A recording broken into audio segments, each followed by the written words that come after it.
Okay, so the button up here says live, so I'm going to go ahead and start talking. Hello, everybody. Welcome to Collaborative Read Science Scientific American Hangout, and we have a very special guest here today, Commander Hadfield, former commander of Expedition 35 with the International Space Station, recently retired astronaut. I'm Joanne Manister, a blogger at Scientific American, and just mad enthusiast for space and, of course, reading and STEM advocacy. So I'm especially pleased to have Chris here today.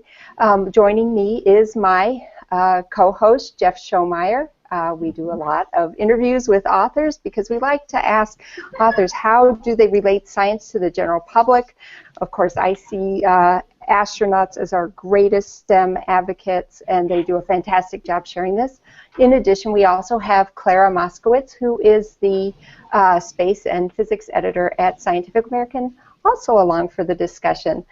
Chris, thank you so much for joining us. We are so glad you could join us, considering you are very, very busy with a book tour promoting your book, An Astronaut's Guide to Life on Earth, with What Going to Space Taught Me About Ingenuity, Determination, and Being Prepared for Anything. But my impression from the book is that this is good advice for everyone. So why don't you say hello to the audience and tell us a little bit about when did you start writing this book? Well, good day. Thank you very much for the invitation to be part of the Hangout today. It's a treat. I've been traveling all across North America over the last few weeks, talking about the content of the book, everything from sitting in bookstores right through to being on Conan the other night. And I started working on the book years ago. In truth, started thinking about a book a long, long time ago. But I wanted to wait until I'd gathered enough useful information to make writing a book worthwhile. And also, as an astronaut for the last 21 years, it's a busy job. It's really demanding and a very experience-rich job. So there wasn't much time to write a book. But as I knew I was getting close to my last space flight and the opportunity to live on the International Space Station, I thought now it made sense. I'm one of the old guys now. I've hopefully got a whole diary full of things that have happened, and time to start putting together a book. So one day, sitting on an airplane, I had my Sudoku book, and I started making notes in the back of it of, okay, when I write this book, how am I going to lay it out? How am I going to tell the stories? Which stories do I want to be sure and remember? And then what's the point of it? What am I writing this book for? What is the real reason that I would even write a book? And it occurred to me when my wife and I were out walking the dogs that it's back on Earth that matters, of course. Nobody really cares what happens in space. What matters is how does it affect us and influence us. And so that's why I just thought one day An Astronaut's Guide to Life on Earth makes the most sense. And then I wrote the book over a period of a couple of years. But then there was so much stuff happened during the 5 months on the space station that there was a lot of work to do to get it finished this past summer. But finally got it all done and got it into the publishers on time, and it's multiple publishers, and got it released just before Halloween. And it's a New York Times bestseller now, so that's pretty amazing for someone who never set out to be an author. But I'm really pleased, and thanks for inviting me to talk to folks today. So the interesting thing is, you had to include, what has set you apart from many other astronauts is your social media prowess, which includes assistance from your entire family, it seems. Sure does. That was a very important part of this book, and so you did have to wait. I feel like this book wouldn't be complete if you wrote it and then became a social media, star. Yeah, and there's a lot learned from that. Part of the social media results are purely technological. We didn't have that capability on the space shuttle the first couple times that I flew, and we only recently really got it on the space station, where we have the connectivity and the the two-way connectivity, the ability to downlink video from the space station hasn't really existed, at least any sort of high-def video. So I was lucky to arrive on station when all that technology suddenly got up there.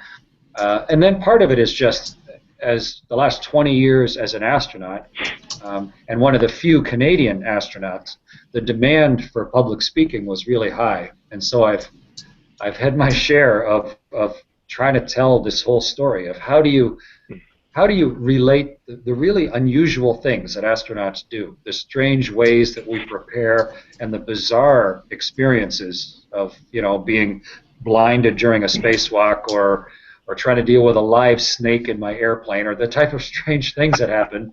How do you take those stories and then filter out of them what is useful to everybody? And it's something I learned over 20 years of speaking at schools and businesses and government assemblies and things as an astronaut. And the book is very much the grandchild of all of those talks, of a learned way to try and present the information so it's both inherently interesting but also inherently useful. And social media was just another way to do a high school talk, but in this case to 1 million people.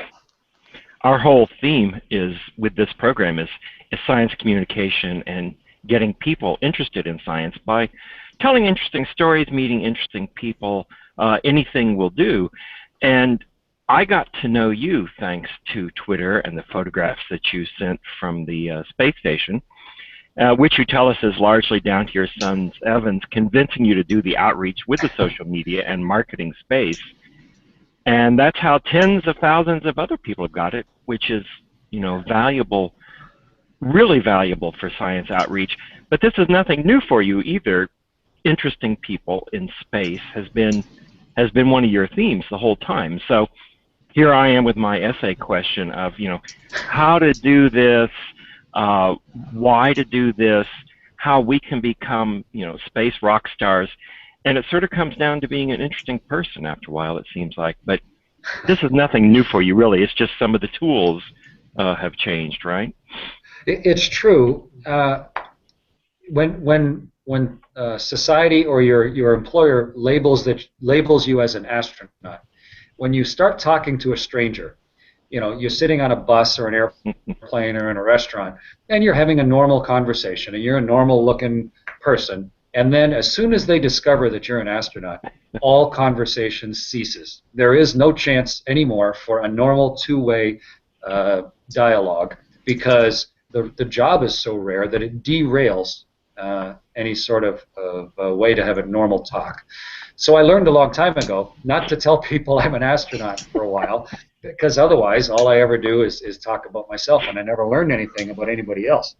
So when you say that one of the keys to social media is to be an interesting person, the reason I bring this up is everybody is an interesting person. Mm-hmm. And the whole key is in presentation. And if you talk to anybody, if you can, I did it as a self-defense mechanism, but when I'm sitting next to someone, I try and as swiftly as possible start digging through the normal layers of politeness and nothing conversation, small talk, and try and get to the levels where these people know something that I don't know, or they have an insight that I haven't had, or they've had an experience, they've been to a place that I haven't been, and start talking about that. Something that where you can see a little light come into their eyes, where you can see them take an interest because you've taken an interest. And you can get there really quickly if you cut out the normal crap of conversation and just start asking someone, so where did you grow up, and you know, what age did you leave home, and why did you take that course in school, and what was the second car you bought, you know, what color interior did you choose on the second car you bought, and get somebody into themselves, and you will learn stuff, and the conversation becomes much more interesting. And that's the part that you need to tell people about in social media. Mm-hmm. They don't want to hear, look at me, buy my soap. They want to hear why what you're doing in life is important to you, or why this made you laugh, or why it made you sad, or some little thing you observed that was new to you, the honesty of it and the personal perspective of it. That is what social media brings, and trying to bring that out. And if a scientist who is who is looking at new particles coming into the alpha magnetic spectrometer can talk about why that's exciting to them, or what as a kid inspired them to think about doing this, or then it becomes the human story that all of us are inherently interested in. And that's what my son coached me on, but also through trial and error that I've learned is effective in social media. Well, that was a really central theme in the book too. Was this sort of the lack of ego, the authentic interest in other people, and one phrase that I really liked when you were doing survivorship training, you talked about developing good leadership skills and good fellowship skills. And I think that all is part of the picture of being interested in other people, not letting your ego get in the way, and as you said at another point, making someone else look good or feel good does not diminish you. Right. It builds both of you up. Yeah, and actually, if you can make someone else look good, not only are they liable to exceed themselves and pick up some of the slack, but it gives you a chance to rest. It gives you a chance to try and get your act together and actually notice what's going on while you allow someone else to develop beyond, whether it's for 1 minute or for life, that you allow someone else to develop beyond where they were. It's not dog eat dog all the time. Sometimes we're a whole pack of dogs, and we need to work together.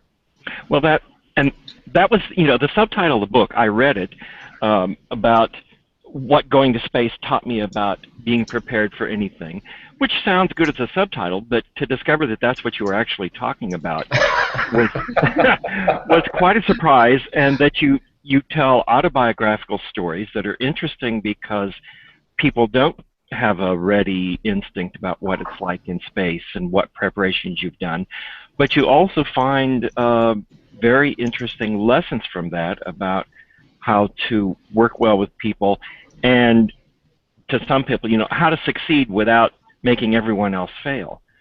And those are a really valuable part of the book too. That all gets mixed up with the science, and it all works as a unit. I really enjoyed that.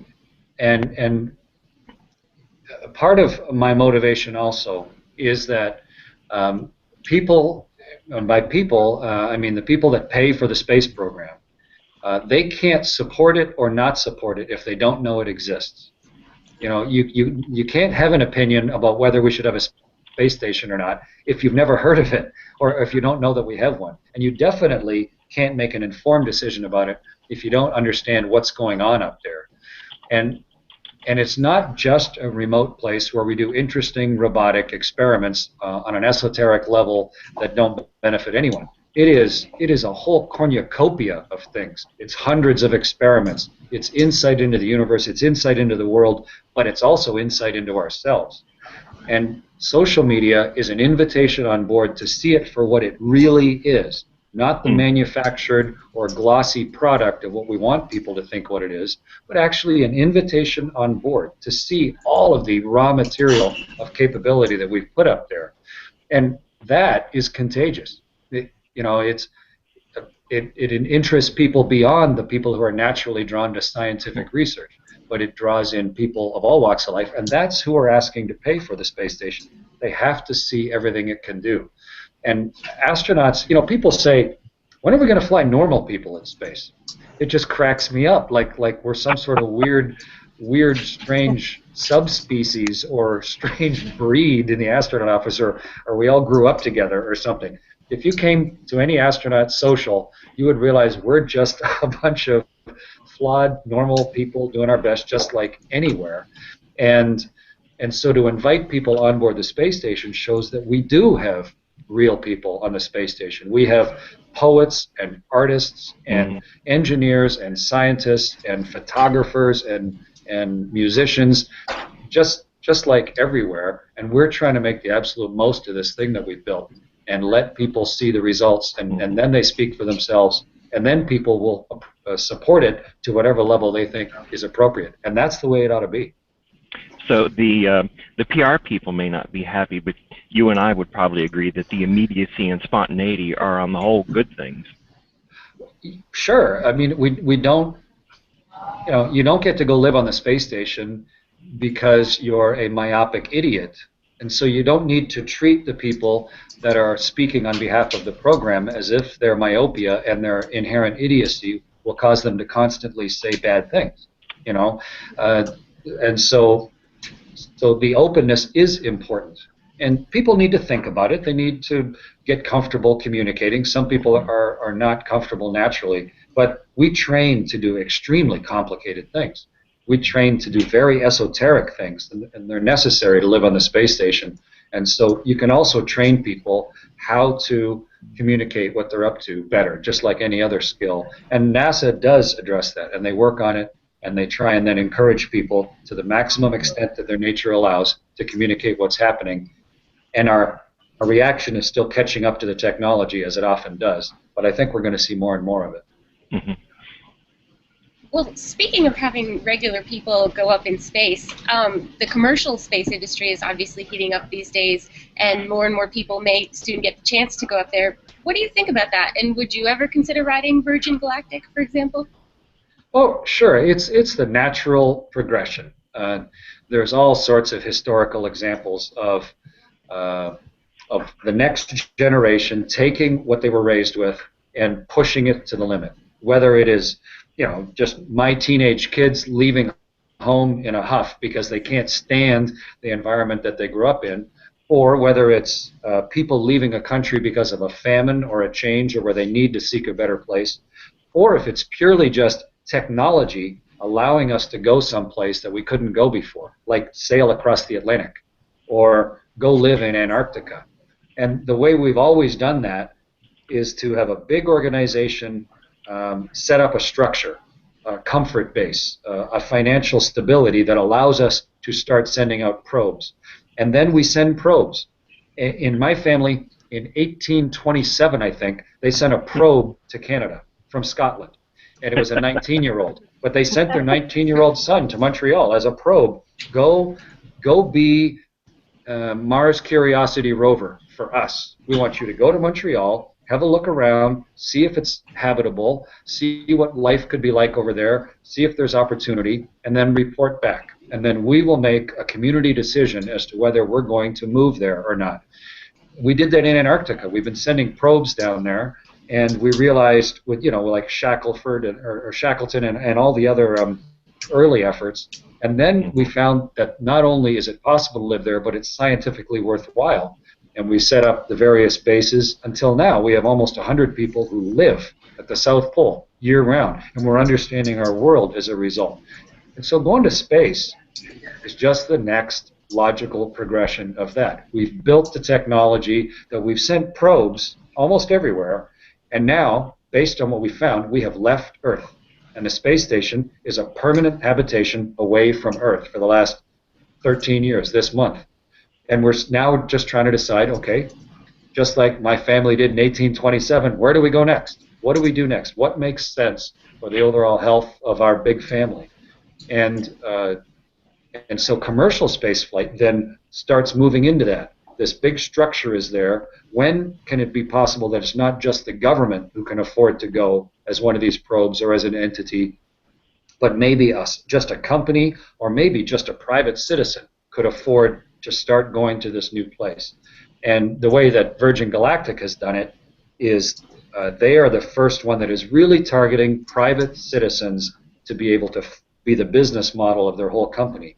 And it seems like a lot of money, $250,000, but there are a lot of people who buy $250,000 cars. Right. And obviously that's a luxury, that's not a necessity.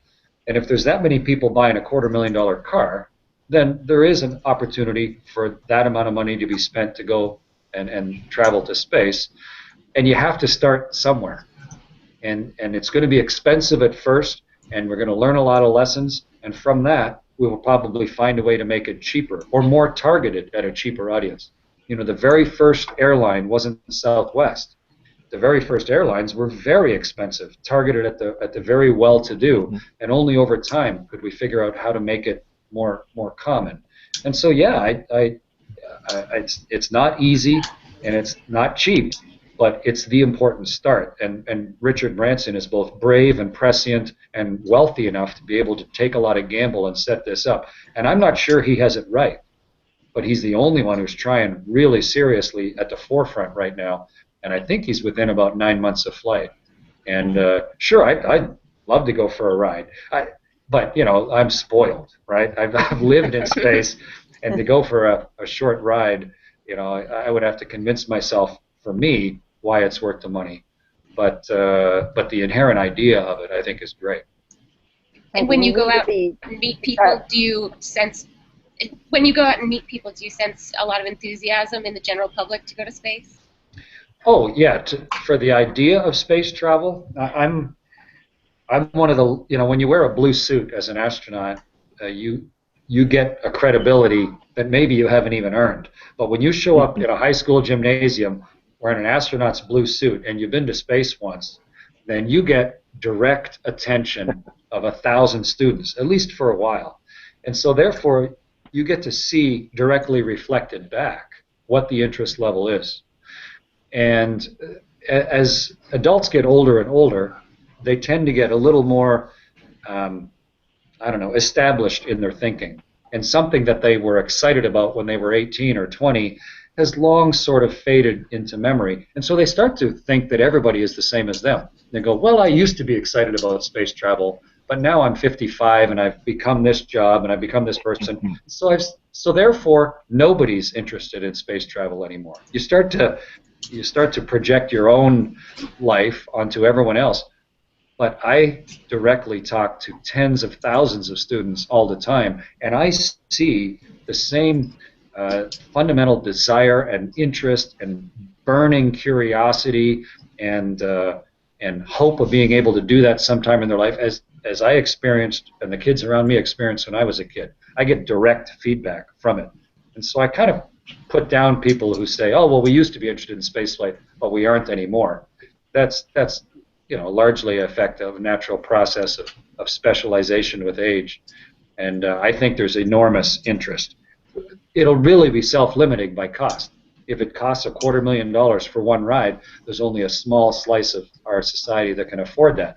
But over time, just like luxury liner travel and then luxury train travel and then luxury air travel, eventually we'll get out of luxury space travel and find a way to make it more accessible.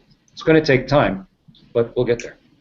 So what do you say, you know, as I said in the introduction, I love astronauts are these visible advocates for STEM, science, technology, engineering, and math.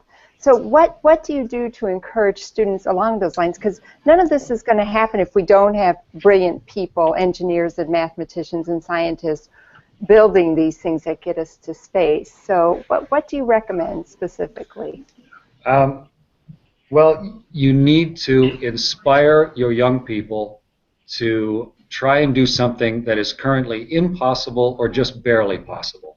You need to give them the reassurance that they can afford to work towards something that is right on the edge of the capability of your society. And convince them of it early. I went to New York and I spoke to the folks at Tumblr about 2 weeks ago. And Tumblr, you know, it's a social media capability, and it's very new. The CEO is 27 years old, and it's a place of great creativity and great financial success. They are creating great wealth through the inventiveness of some young minds that are taking advantage of a new technology. And none of them are astronauts, and nothing they're doing will get them into space, but they are fascinated with space flight. They're inspired by space flight. They're motivated by space flight. They think that this facet of our civilization is one of the core things that really excites them. And it drove them just through that natural curiosity into technological fields, into becoming the software and the social media savants that they are and leaders that they are. You need that in the fabric of your society.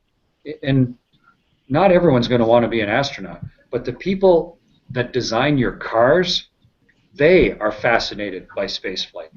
It's contagious. And you have to impress upon people young that those opportunities exist.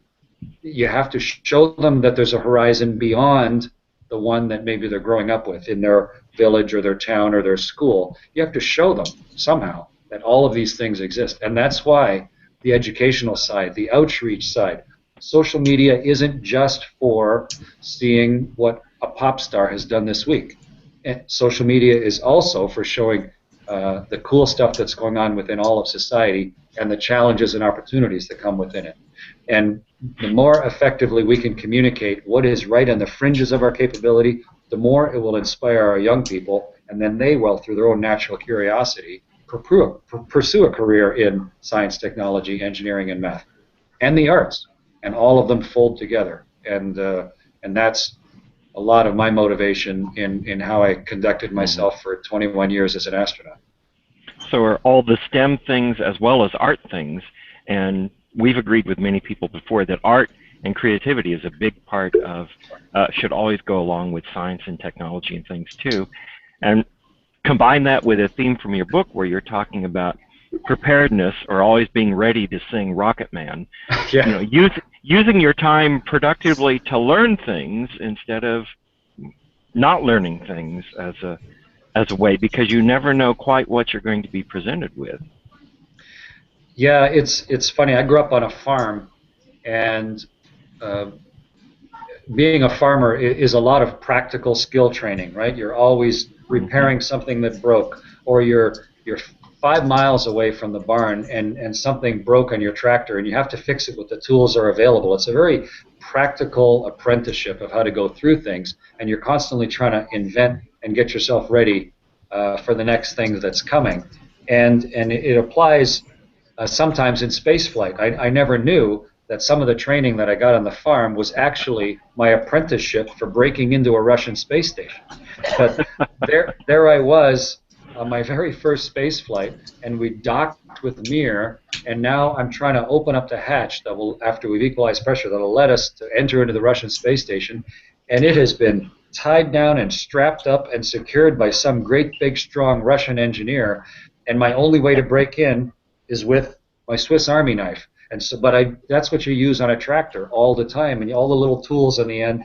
And I took everything apart and got it unbuttoned and unstrapped and unscrewed and managed to then, and at the time I remember taking my Swiss Army knife and holding it up to the camera and floating it there for my brother, who's a big fan of Swiss Army knives, and just kind of laughing at how all of those practical years of farm life were in fact training for that unexpected moment later in my life. And the practical lesson out of that is the things that you learn, all they do is increase your base of capability to deal with surprises in the future and deal with situations that otherwise you might be ill-prepared for. And if you've got 10 minutes and you know something's about to happen, like for example, if I told you, you are going to address the United Nations in 10 minutes, what are you going to do with your 10 minutes? And you might just panic, or you might look for an exit and try and run away, or you might do nothing, or you might go, okay, I got 10 minutes, this is a time to prepare. Let's get online and get 4 important facts that I want to make, and then write an introduction, write a conclusion, and go from there. And I sort of treat my whole life like maybe at some point in the future, I'm going to be doing this thing, so let's start gathering those skills and keeping focused on, what's the next thing that's going to kill me, or at least the next thing that's going to kill me with embarrassment, and get myself ready for that. And then it makes life really interesting. You're constantly learning new stuff. You're gaining new skills. And the second time you need to speak at the United Nations, you're comfortable because you were already prepared the first time. So it sounds like the answer to the question, is this going to be on the quiz, is that everything is on the quiz sooner or later. Yeah, everything's on the quiz sooner or later. You just never know when your quiz is going to be graded. Mm-hmm. Or at least you can use it all on the quiz at some point. Yeah, that's exactly right. Hey, you know what? We have a lot of teachers are watching with their students, so I'm definitely happy for that. And we've even got here a special hello to Chris from all of the teachers, parents, and students from Chris Hadfield Public School in Bradford, Ontario. So I guess they tune in whenever they can. So that's so exciting that, the teachers let me know that they're going to be watching, that they're tuning in. And that must be where you end up a lot. It is, and I've of course made a great effort to speak at schools because John Cleese did a series several years ago about when you kind of form your opinions on the world, and it's sort of called "You Are What You Were When," but the idea being that what you value in life at 10 years old, the things that you've recognized as important to you at 10 years old, the things you've been shown at 10 years old, they kind of set the pattern for you of what you think might be possible in your life or where you think you might fit into life. And 10 years old, you know, whatever that is, grade 5, is a really critical time in life for that reason. And there's a big dichotomy between a 7-year-old and a 10-year-old as their awareness of the world and their start into adult decision making. So someone who's been as privileged as I am, who has had so many people teach me things, to have the opportunity to go and talk to kids at that age is an absolute obligation of a responsibility, I thought, and I still think. And that's why I seek out opportunities, and I've spoken at thousands of schools over the year. I started a program at work called On the Lunch Pad, where I thought, I'm sitting at my desk eating my sandwich, and there's thousands of kids sitting at their desks eating their sandwich, and we all have Skype. Why don't I just Skype with a school while I'm having lunch? You know, and so I would just join in with some classroom somewhere at some school, and we just eat our peanut butter sandwiches together while we were talking to each other. And why not? Otherwise, what would I do during lunch? I'd surf the internet or read the news or whatever. So why not? And I think it's really important. And that's I'm pleased to hear that the folks at the new Chris Hadfield Public School are tied in today, and hello to all the teachers and students there. So once you get past that question about the toilets, what do you talk with 5th graders about? What's on their minds? What do you tell them? When I speak with adults, one of the most common questions is, what's it like in space? And to me, it's actually a disappointing question, because it's like asking, what's it like to live on Earth? It's such an unfocused and undug into question that it's also one, to me, that is a little self-revealing, in that the person that's asking the question doesn't really think they're ever going to go. And they mostly just want you to be a travel guide for them, to say what it was like. When you talk to a 10-year-old, they have not ruled that out of their life. In fact, they have a reason, it's a career choice still for them. And so they won't ask, so what's it like in space? Oh, am I still there? My image just went away. Yep, you are here. Nope. And so they will instead ask really thought out questions. You know, how does this thing work? How does that behave? What's this particular phase feel like? How come this doesn't happen? You know, and you ask about the toilet. You know, that's just all part of the whole thing. They want to know the specifics. They want to prepare themselves. They want to fill out the imaginative parts where they've had some independent thinking, and they're trying to truly visualize what it's going to be like for them. And so I really enjoy talking at the school level, because they're much more engaged in the answers than it'd be like me asking somebody, so what was it like when you went to the Taj Mahal? I just sort of want a little travel guide to it, but I'm not planning to go to the Taj Mahal myself. If I knew I was going to the Taj Mahal, I would ask quite different questions. And so that curiosity is what I see when I speak to schools, and it's really refreshing to see that. So in my time on social media and dealing, especially with young ladies who may or may not be interested in science, what I am increasingly, I'm asked all the time, how do you get young people interested in science, especially girls? What I'm convincing myself more and more that it really is meeting someone inspiring, someone enthusiastic, someone who loves what they do, and that people know that option exists in life, and that's what astronauts do, and that's where I feel like people in science like me need to get out, and I do go out and get out and just go, this is really cool, you can do it, and guess what, I'm a woman, you're a girl, you can do this. And social media is so easy for that. It allows us to not have to get out. Given 30 minutes, you can spend 28 minutes, no matter where you are, talking with someone about something that might be useful. And from the side of whether being a man or a woman, of course, in our business is important. It's irrelevant. The director of the Johnson Space Center is Ellen Ochoa, who's a multiply flown astronaut. The chief of flight crew operations for all of the Johnson Space Center is Janet Cavandi, who's a flown astronaut. And up until just a little while ago, the chief of the entire astronaut office is Peggy Whitson, and she was also the commander of the International Space Station. And Pam Melroy was the commander of the space shuttle, and Eileen Collins. I mean, what matters is competence and drive and education and a willingness to learn all those things on your behalf. And all of those positions of experience and science and engineering and authority and responsibility for the future of the nation's space program, they are in the hands of these extremely capable, competent people who also happen to be women. And so people just need to see that. They need to recognize that it's not a limitation based on maybe some sort of stereotype or some sort of other influence, but in fact the limitation lies within yourself. And having a good example, as you say, can really help you see that the limitations that you think would have within yourself are false, and that you're maybe looking at the wrong example or just haven't met the right person yet. Were you consciously using some of these tools that other astronauts hadn't gotten into as much before, like music or humor, to reach people that maybe didn't know they were interested in space or interested in what's going on up there? Both consciously, I think, Clara, I was both consciously and unconsciously I was doing that.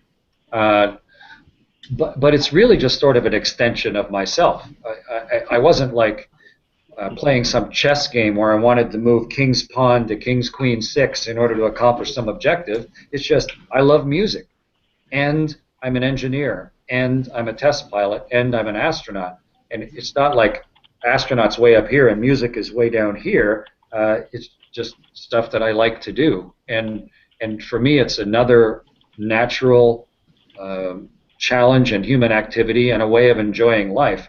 And things are funny. Everybody has a sense of humor, you know, and there's stuff that'll make you laugh constantly if you just notice it.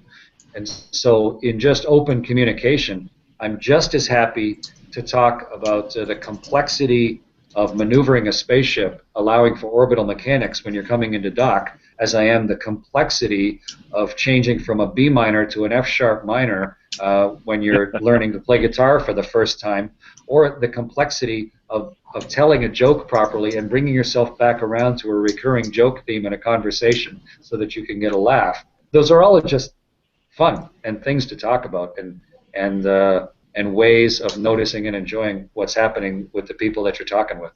Mm-hmm. There's a question here from a viewer, and it will segue to something I do like to ask it. Muhammad asks, in one of your videos you mentioned you read Steve Jones' Darwin's Ghost on your mission. Was reading a book in space much more thrilling than on Earth?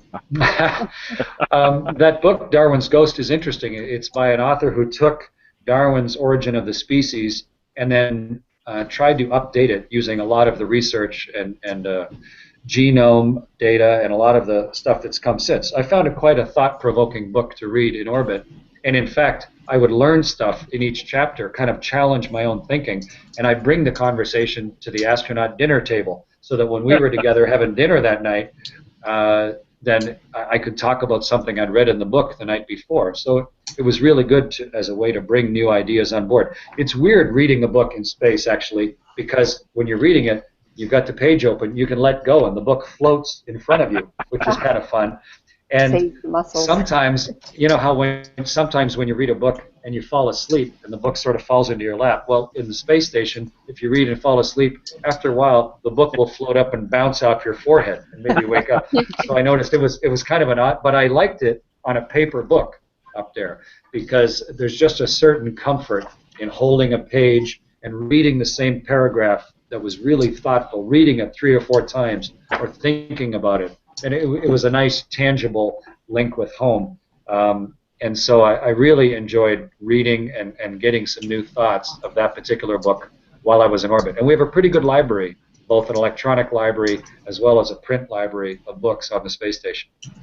Oh, that's fantastic. So if you were to suggest a few books for our viewers, especially our younger viewers, for inspiration, what would you recommend? Sorry. I might be really biased because I know the things that I'm interested in. And what I would recommend instead is when you go to a bookstore or you go to a library and you start looking at the topics that are there, which ones naturally draw you over?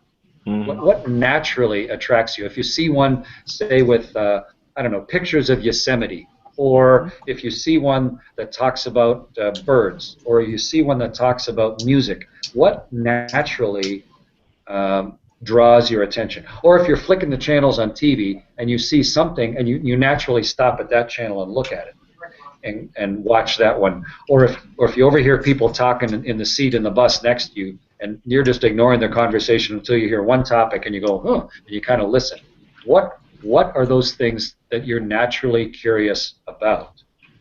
And then read that book. And don't just read the Entertainment Tonight version of that book, but read the book that will actually teach you about it. If you're interested in football, then read a really detailed, read about the invention of football, about how shoulder pads actually protect the shoulder joints. Learn about how helmets are stopping concussions or not stopping concussions. Learn how the rules were invented and how the change of the rules over time have changed the game or improved the game.